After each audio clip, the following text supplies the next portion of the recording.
আসসালামু আলাইকুম দর্শক। আজ বৃহস্পতিবার 16 জানুয়ারি 2025। আমার দেশের আজকের বিশেষ প্রতিবেদনে উল্লেখ করা হয়েছে হাসিনার লুটের অংশীদারের দখলে মহেশখালীর অর্ধেক দ্বীপ, ইকোনমিক জোনের নামে রাজত্ব এসালম টিকে সিয়ামের। প্রতিবেদনটিতে উল্লেখ করা হয়েছে দলঘাট অর্থনৈতিক অঞ্চল পুরো দ্বীপেই ছড়িয়ে পড়েছে উচ্ছেদ আতঙ্ক, পরিবেশ বিপর্যয়ের শঙ্কা, উন্মুক্ত টেন্ডারের নিয়মও মানা হয়নি, ক্ষতিপূরণ পাচ্ছেন না স্থানীয় বাসিন্দারা। সংবিধান সংস্কার কমিশনের সুপারিশ, গণপ্রজাতন্ত্রী বাংলাদেশ এর স্থলে নাম গণতন্ত্রী বাংলাদেশ, দ্বিকক্ষ বিশিষ্ট সংসদ মেয়াদ 4 বছর, রাষ্ট্রপতির মেয়াদও 4 বছর। আরও উল্লেখ করা হয়েছে রাষ্ট্রপতি ও প্রধানমন্ত্রী হবেন সর্বোচ্চ 2 মেয়াদে। তত্ত্বাবধায়ক সরকারের অধীনে সংসদ ও স্থানীয় সরকার নির্বাচন, জাতীয় সাংবিধানিক কাউন্সিল গঠিত হবে। ধর্ম নিরপেক্ষতা ও সমাজতন্ত্র বাদ দিয়ে সাম্য, বহুতত্ত্ববাদ সহ 5টি মূলনীতি করার প্রস্তাব। কোনো আসনে 40% ভোট না পড়লে পুনর্নির্বাচন। আরও আছে বাদ যাবে ধর্ম নিরপেক্ষতা। পাল্টে যাচ্ছে দেশের সাংবিধানিক নাম, থাকছে না ধর্মনিরপেক্ষতা ও সমাজতন্ত্র। বিদ্যমান গণপ্রজাতন্ত্রী বাংলাদেশের স্থলে গণতন্ত্রী বাংলাদেশ গঠন এবং বিদ্যমান সংবিধানের 4 মূলনীতি থেকে ধর্মনিরপেক্ষতা ও সমাজতন্ত্র বাদ দিয়ে সাম্য, বহুতত্ত্ববাদ সহ 5টি মূলনীতি করার প্রস্তাব করা হয়েছে সংবিধান সংস্কার কমিশনের সুপারিশে। দর্শক, আমরা আরও দেখতে পাচ্ছি আমার দেশের আরও একটি বিশেষ প্রতিবেদন, খালেদা জিয়া তারেক রহমান খালাস জিয়া আরফানেস ট্রাস্ট মামলা থেকে।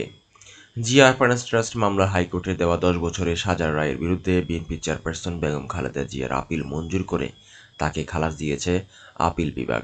একই সঙ্গে নিম্ন আদালত ও হাইকোর্টের রায় বাতিল করা হয়েছে এবং বিএনপির ভারপ্রাপ্ত চেয়ারম্যান তারেক রহমান সহ অন্য আসামিদের খালাস দিয়েছে দেশের সর্বোচ্চ আদালত।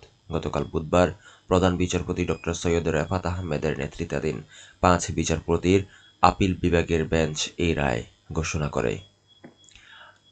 দর্শক, আমরা আরও দেখতে পাচ্ছি জুলাই বিপ্লবের ঘোষণাপত্র, গণতন্ত্র প্রতিষ্ঠা, সংবিধান সংশোধন সহ খসড়ায় 25 দফা।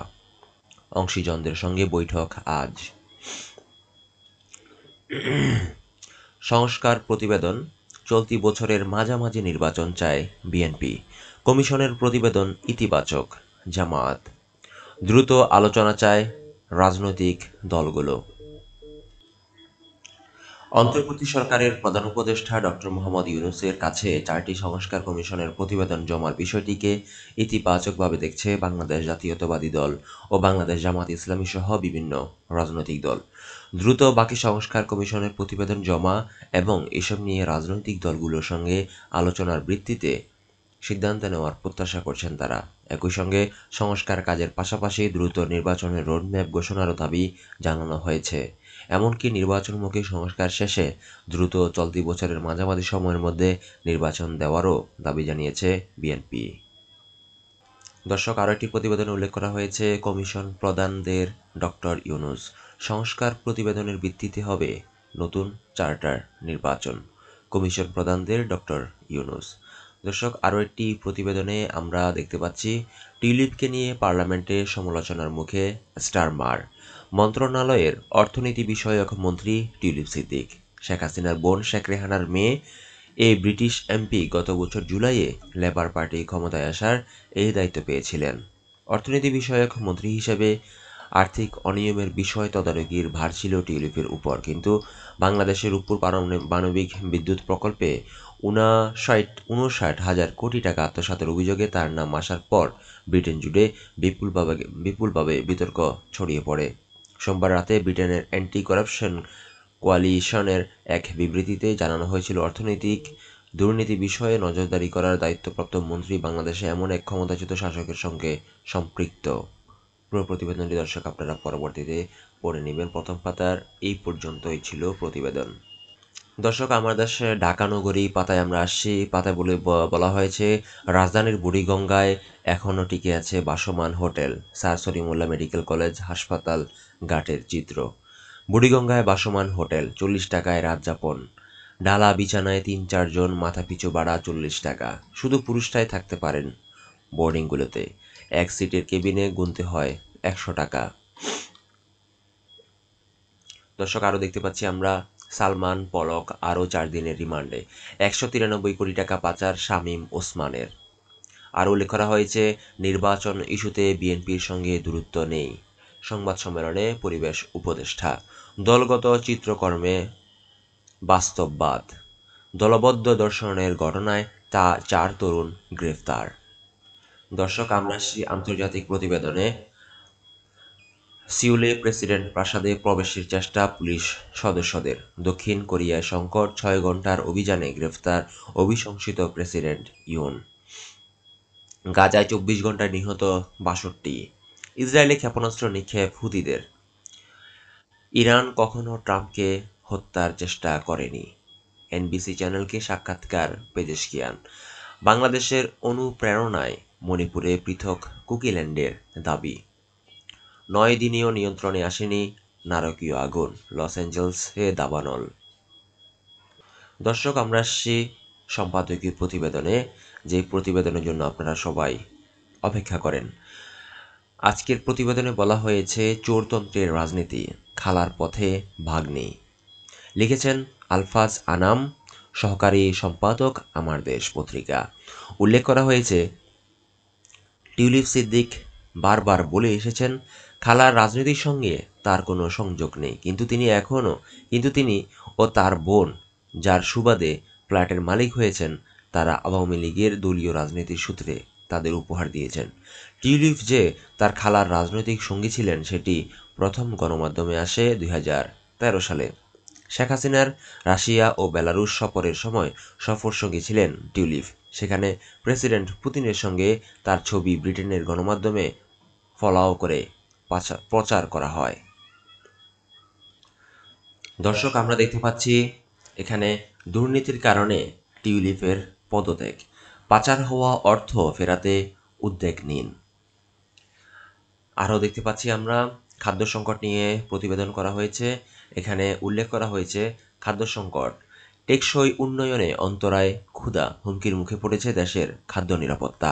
এ নিয়ে জাতিসংঘের ফুড অ্যান্ড এগ্রিকালচার অর্গানাইজেশন সাম্প্রতিক প্রতিবেদনে যেসব তথ্য উঠে এসেছে তা আমাদের জন্য অশনি সংকেত।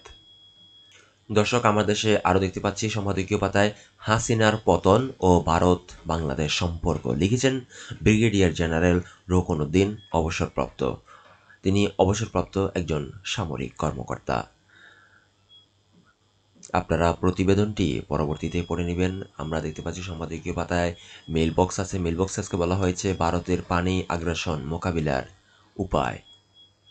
দর্শক, আমরা আসি আমার দেশের বিশেষ প্রতিবেদনে উল্লেখ করা হয়েছে রিমান্ডে জিজ্ঞাসাবাদে ভারতীয় দূতাবাসের লোক।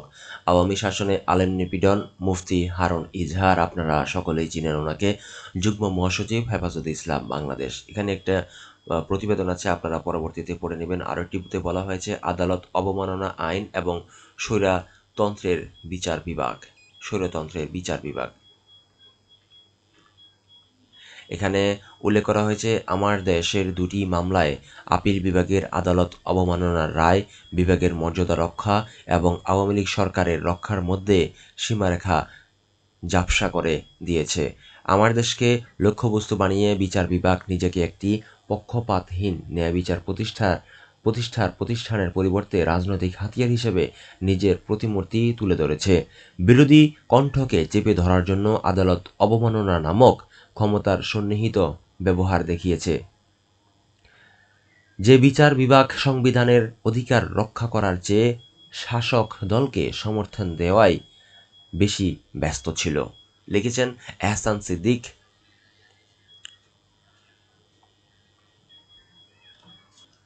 দর্শক, আমার দেশের সারা দেশের খবরে বলা হয়েছে উন্নয়ন বঞ্চিত বেগম খালেদা জিয়া মহিলা দাখিল মাদ্রাসা। 35 বছর ধরে উন্নয়ন বঞ্চিত নোয়াখালীর সোনাইমুড়ি উপজেলার বেগম খালেদা জিয়া মহিলা দাখিল মাদ্রাসা। এতে ব্যাহত হচ্ছে শিক্ষা কার্যক্রম, মাদ্রাসার দ্রুত উন্নয়ন ও একাডেমিক ভবন দাবি করছে শিক্ষক, শিক্ষার্থী ও এলাকাবাসী। আমরা আরও দেখতে পাচ্ছি ফুলবাড়িতে আলু চাষে আগ্রহ বাড়ছে কৃষকের। ভেঙে যাওয়ার পর 9 বছরেও সংস্কার হয়নি সেতু। দর্শক, আমরা আমাদের দেশে আরেকটি প্রতিবেদন আজকে দেখতে পাচ্ছি, একটা নিয়োগ বিজ্ঞপ্তি। আমার দেশে পেট্রোলিয়াম ট্রান্সমিশন কোম্পানি পিএলসি নিয়োগ বিজ্ঞপ্তি। আপনারা নিয়োগ বিজ্ঞপ্তিটি দেখতে পাচ্ছেন। টিম লিডার 11,000 থেকে বেতন 26,590, পদের সংখ্যা 1টি, অপারেটর অপারেশনস 9টি, গ্যাজার বেতন স্কেল 1টি, ফায়ার ফাইটার 3টি, তারপর টেকনিশিয়ান আছে এখানে 2টি পদ, 9,300 থেকে বেতন, এইচএসসি বিজ্ঞান বা সমমান পাস।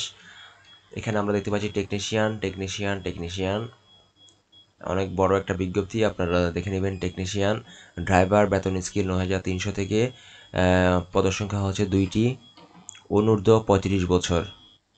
এখানে উল্লেখ করা হয়েছে হেল্পার ইমার্জেন্সি রেসপন্স 2টি। আপনারা যারা ইচ্ছুক তারা আবেদনটি ফিল আপ করবেন এবং চাকরির জন্য আবেদন করবেন। দর্শক, আমরা আসি আমার দেশের অর্থ বাণিজ্য পাতায়। লেখা আছে এখানে 10 বছরে বিএবির 175 কোটি টাকার চাঁদাবাজি করেছেন। 2008 সাল থেকে টানা 17 বছর বিএবির চেয়ারম্যান ছিলেন নজরুল ইসলাম মজুমদার। 1 ফেব্রুয়ারি থেকে 7 প্রতিষ্ঠানের সার্টিফিকেট অনলাইনে। অর্থ পাচার মামলা অনুসন্ধানে যুক্ত হলো হাসিনার পরিবার। এখানে আরও উল্লেখ করা হয়েছে তদন্ত কমিটি পুনর্গঠন, টেকনিক্যাল কিছু ত্রুটির কারণে আমাদের আগের করা 10টি টিম নতুন করে পুনর্গঠন করা হয়েছে। আরও উল্লেখ করা হয়েছে বস্ত্র খাতের উন্নয়নে 1.5 কোটি ইউরো ঋণ দেবে জার্মানি। অ্যানন ট্যাক্স গ্রুপের বিরুদ্ধে দুদকের অনুসন্ধান শুরু। আগুনে ক্ষতিগ্রস্ত 2 জাহাজ বিক্রি করবে বিএসসি। দর্শক, আমরা দেখতে পাচ্ছি জুলাই বিপ্লব নিয়ে আমার দেশের প্রতিবেদন। একটি চোখের বিনিময়ে হলেও স্বৈরাচারী হাসিনার পতন দেখতে পাচ্ছি। ভালো চাকরি করে পরিবারের হাল ধরবেন এমন প্রত্যাশা ছিল বৃদ্ধ মায়ের। উল্লেখ করা হয়েছে হাল ধরার পরিবর্তে নিজেই এখন পরিবারের বোঝা।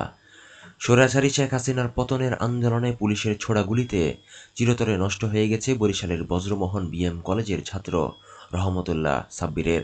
এখনও চোখের ভেতরে বিঁধে রয়েছে ছররাগুলির একটি স্প্লিন্টার। মাঝে মধ্যে চোখের তীব্র যন্ত্রণায় কাতরাতে হয় সাব্বিরকে। বৈষম্য বিরোধী আন্দোলনের একজন আহত যোদ্ধা হিসেবে আমার দেশের কাছে নিজের অবস্থা তুলে ধরে তিনি বলেন, এরপর এটা ভেবে স্বস্তি পাচ্ছি যে একটি চোখের বিনিময়ে হলেও স্বৈরাচারী হাসিনার পতন দেখতে পাচ্ছি। এটাই বড় সান্ত্বনা, বড় সফলতা। তবে মাঝে মধ্যে অনেক কষ্ট পাই পরিবারের অচল অবস্থা দেখে। আরও উল্লেখ করা হয়েছে মার্চে আসছেন পাক জেনারেল সাহির আহমেদ। উল্লেখ করা হয়েছে বাংলাদেশ ও পাকিস্তানের মধ্যে সামরিক ও কৌশলগত সম্পর্ককে এগিয়ে নিতে পাকিস্তানের জয়েন্ট চিফস অফ স্টাফ কমিটির চেয়ারম্যান জেনারেল সাহির আহমেদ মির্জা আগামী মার্চ মাসে বাংলাদেশ সফরে আসছেন। ঢাকা ও ইসলামাবাদের কূটনৈতিক সূত্রগুলো এই খবর নিশ্চিত করে বলেছেন, আসন্ন এই সফর বাংলাদেশের পরিবর্তিত পরিস্থিতি দুদেশের সম্পর্ক ও আঞ্চলিক ভূরাজনীতির ক্ষেত্রে বিশেষ তাৎপর্যপূর্ণ। এদিকে দীর্ঘ 12 বছরেও বেশি সময় পর পাকিস্তান আয়োজিত বহু জাতিক নৌমহড়া আমান 2025 অংশ নিচ্ছে বাংলাদেশ। আগামী 7 থেকে 11 ফেব্রুয়ারি অনুষ্ঠেয় আমান 2025-এ অংশ নেবে বাংলাদেশ নৌবাহিনীর প্রথম সারির একটি যুদ্ধজাহাজ। দর্শক, আমরা আরও দেখতে পাচ্ছি জয়ের বৈঠক ও 43 কোটি টাকা লুটপাটের কাহিনী। বরাদ্দ করা অর্থের 40% পরিশোধ। প্ল্যাটফর্মটির সক্ষমতার মাত্র 5% ব্যবহার হচ্ছে না। আমরা একটা ছবি দেখতে পাচ্ছি, আদিবাসী শব্দ নিয়ে বিরোধ। বুধবার রাজধানীর মতিঝিলে জাতীয় শিক্ষাক্রম ও পাঠ্যপুস্তক বোর্ডের সামনে 2 গ্রুপের সংঘর্ষ। আমরা এখানে আরও দেখতে পাচ্ছি সাংবাদিকদের পররাষ্ট্র উপদেষ্টা, চীন সফরে তিস্তা প্রকল্প নিয়ে আলোচনা হবে। এখানে আরও দেখতে পাচ্ছি একটা ছবি, হাসিনার আমলে নির্যাতিত ও কারাবন্দীদের মুক্তির দাবিতে বুধবার জাতীয় প্রেস ক্লাবের সামনে মানববন্ধন। শেষের পাতায় লস অ্যাঞ্জেলসের দাবানলে ম্লান ট্রাম্পের অভিষেক। সৈয়দ আবদুল আহমেদ যুক্তরাষ্ট্র থেকে। লস অ্যাঞ্জেলসের প্রলয়ঙ্কারী দাবানল যুক্তরাষ্ট্রের নতুন প্রেসিডেন্ট ডোনাল্ড ট্রাম্পের জন্য বড় ধাক্কা হয়ে দেখা দিয়েছে। আগামী সোমবার যুক্তরাষ্ট্রের ৪৭তম প্রেসিডেন্ট হিসেবে শপথ নেবেন ট্রাম্প। প্রেসিডেন্টের দায়িত্ব নিয়ে ট্রাম্প দাবানল বিধ্বস্ত লস অ্যাঞ্জেলস পরিদর্শন করবেন। কর্মকর্তারা তার সফল চূড়ান্ত করেছেন। ভয়াবহ এই দাবানল ট্রাম্পের অভিষেক অনুষ্ঠানের জলুসকে অনেকটাই ম্লান করে দিয়েছে। আরও দেখতে পাচ্ছি ডেস্টিনির রফিক সহ ১৯ জনের ১২ বছর কারাদণ্ড। এখানে পাশাপাশি ৪ বছর ৫১৫,৫৭,০০,০০০ টাকা অর্থদণ্ডও দেওয়া হয়েছে। আরও আছে এখানে আইআইটি খড়গপুর, ভারতে মুসলিম ছাত্রদের আত্মহত্যা নিয়ে বাড়ছে সন্দেহ। শাকির আলী শাওন মোল্লা। মদ্যপ অবস্থায় জিজ্ঞাসাবাদ চলে, লাথি চড় থাপ্পড়। আমার দেশকে ব্যারিস্টার ফারজানা। আওয়ামী শাসনে নির্যাতন, মায়ের ১০ মাস কেটেছে জেল গেটে। মদের গন্ধের সঙ্গে মেজর জেনারেল জিয়াউলের মুখে দিয়ে অশ্লীল ভাষা বের হয়। আরও আমরা দেখতে পাচ্ছি আরেকটি প্রতিবেদন, সাবেক রাষ্ট্রপতি আব্দুল হামিদের বিরুদ্ধে মামলা। দর্শক, আজকে এই পর্যন্ত। দেখা হবে পরবর্তী ভিডিওতে। আল্লাহ হাফেজ। আসসালামু আলাইকুম।